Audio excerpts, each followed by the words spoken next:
ส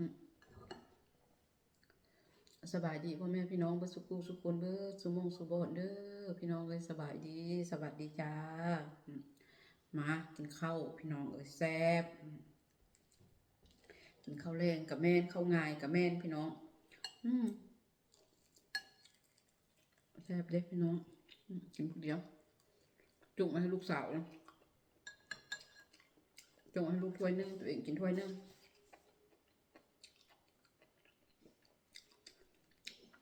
แซ่บเฮ็ดที่เมตาไปเก็บเมื่อวานกันที่วัดไปย่างลิ้นละเห็ดนะแล้วเก็บมานะพี่น้องมันจะคล้ายๆเห็ดพวก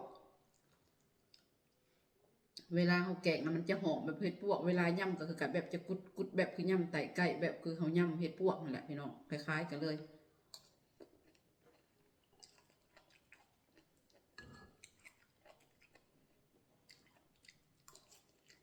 ตอนเมตาเก็บวานนี่บริถ่ายให้พวกเนาะมันบริหลายนะพี่น้องได้เมตาได้สองได้กำ1 2กำนี่แหละโอ้ได้เห็น2 เทื่อบ้านคนอื่นจะเลยสองจุ่มเนาะมันออกเป็นจุ่มอยู่นะพี่น้อง2 จุ่มตาเห็น2 จุ่มนึงหันเน่าจุ่มที่3พี่น้องก็เลยได้แต่2 จุ่มแซ่บพี่น้อง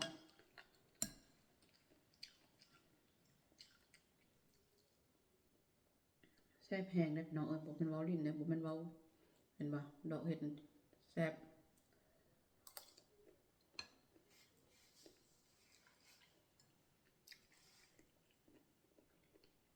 กินคนเดียวก็แซ่บคือเก่าพี่น้อง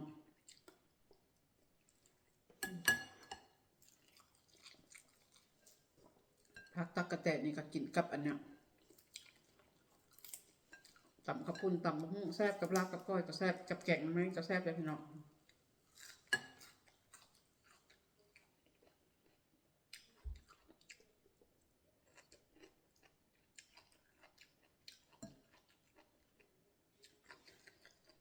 ไม่ทราบว่าพักอันนี้นะมันจะคล้ายๆพักหมักถั่วนะพี่น้องแบบยอดหมักถั่วบ้านเฮานะพี่น้องเคยกินบ่ยอดหมักถั่วบ้านเฮาเด็ดมาไม่ตามักเด็ดมาตำกินกับข้าวได้เป็นยามหิวพี่น้องเอ้ยยอดหมักถั่วให้บ้านเฮานะ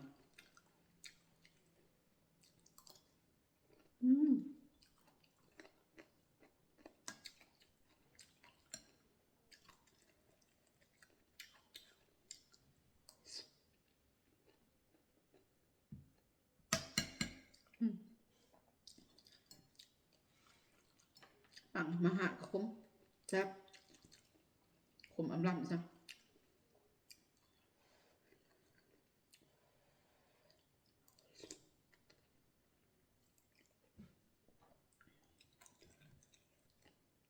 ไม่ตาคือจะกินมากกระดองให้นะ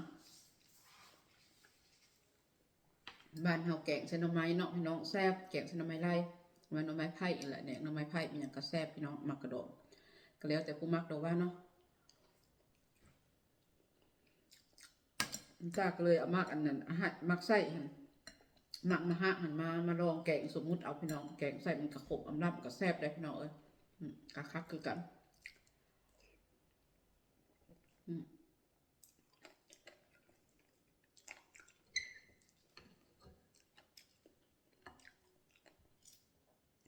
ข้าวเหนียวหุงกินก็อ่อนดีพี่น้องบุเพกระเพาะไม่จ้ากระเพาะขึ้นเนาะ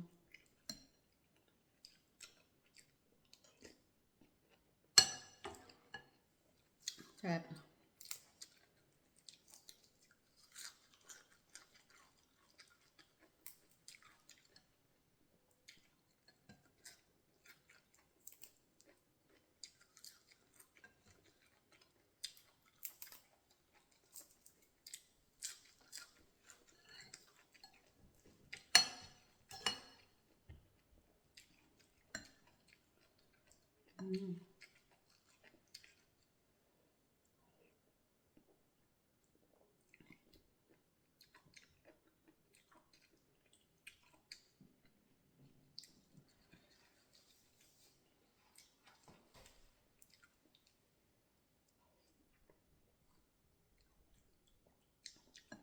แฟนบ่อยู่เงียบ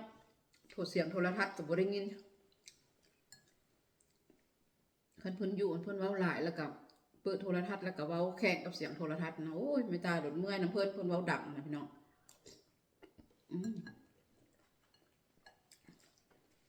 เงียบเพิ่นบ่อยู่ล่ะพุ่นละ2-3 โมงกลางคืนพุ่นละ2-3 โมงเช้าพุ่นละว่าปิดพี่น้องเพิ่นมาไปติสนุกเกอร์แต่ละเทื่อโดนชวนแม่ตาไปนำตาบ่ไปมันโดนพี่น้องเมื่อยท่าอยู่เงินดีก่อนเนาะเฮาเฮ็ดหยังเฮาก็เฮ็ด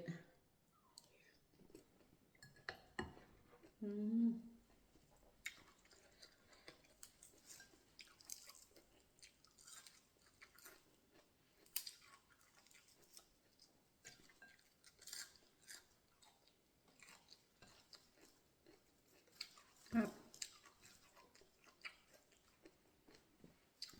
คุยกระต่ำส้มแซ่บน้องต่ำข้าวปุ้นตาสิต่ำข้าวปุ้นกินอยู่มานาน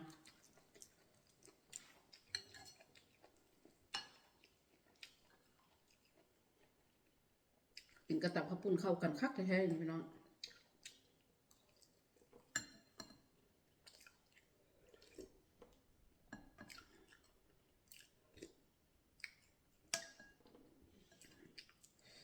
ทู่ยำถึงตอดมะเขือพี่น้องมะเขือคักแค่แบบนี้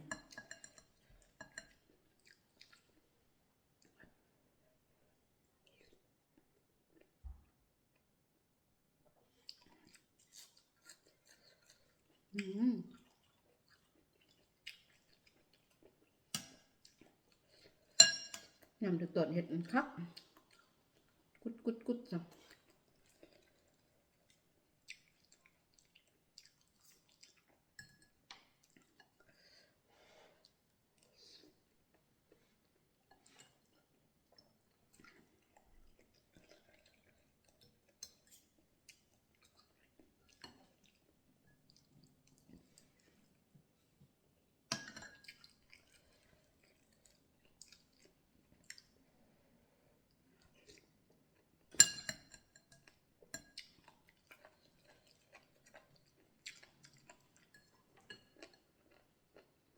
ยำถึงไหนบางฮะดังมันพี่น้อง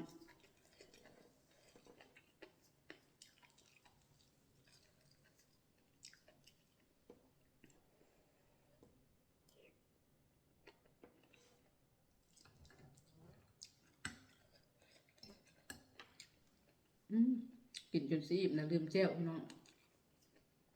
ลืมแจ่วประเดี๋ยวยาเนาะซีบละ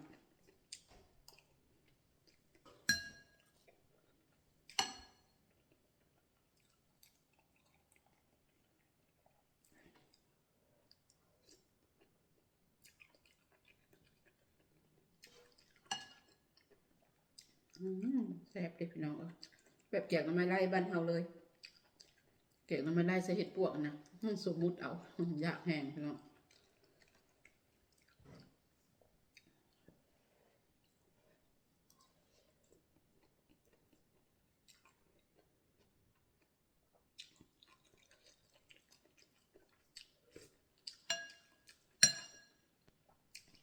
เห็นเขาเจ้าไปเก็บเห็ดปวกหาหน่อไม้เนาะพี่น้องมันตาละสะอ้อนอยู่บ้านเฮาเนาะ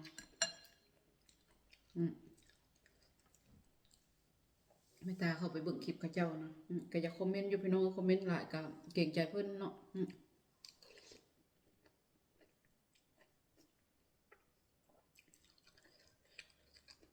เฮาคนบ้านนอกปั๊มๆปื้อๆเนาะว่าไปอย่าถือสาแม่ตาด้วยพี่น้องเราอย่างผิดไปก็ขอโทษขออภัยนะพี่น้องคนบ้านนอกบ้านนาว่าจากบ่ม่วนพี่น้องเสียงกับบ่ม่วนบนวนหู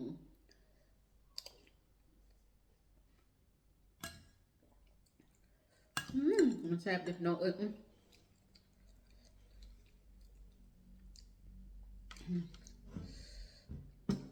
แซ่บ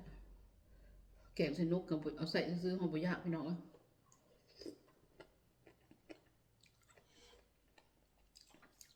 ทีแรกคิดว่าสิแกงใส่ปลาขึ้นมาเป็นแกงใส่นกซะป่ะขวดซื้อมาให้ล่ะเพิ่นก็ตั้งใจซื้อมาให้แม่ตาเนาะมาดูพี่น้อง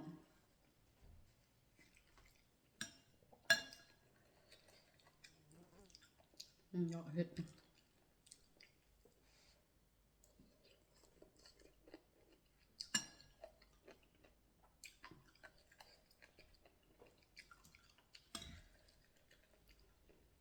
หนักมาหะกระแซบดอกเห็ดกระแซบหน่อไม้กระแซบ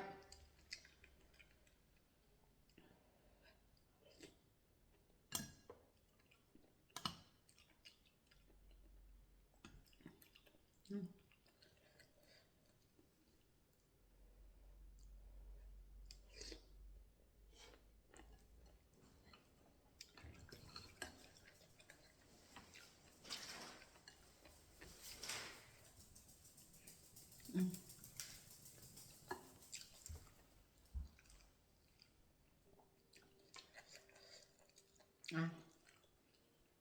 สำหรับคลิปนี้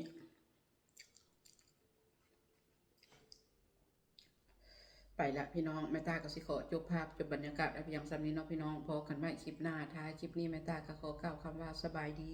พี่น้องถึงถ้าแม่ตาว่าผิดพลาดประการใดก็ขอโทษขออภัยเด้อพี่น้องเด้อบ่ถือสาแม่ตาก็แล้วกันเนาะพี่น้องเนาะไปละพี่น้องบ๊ายบาย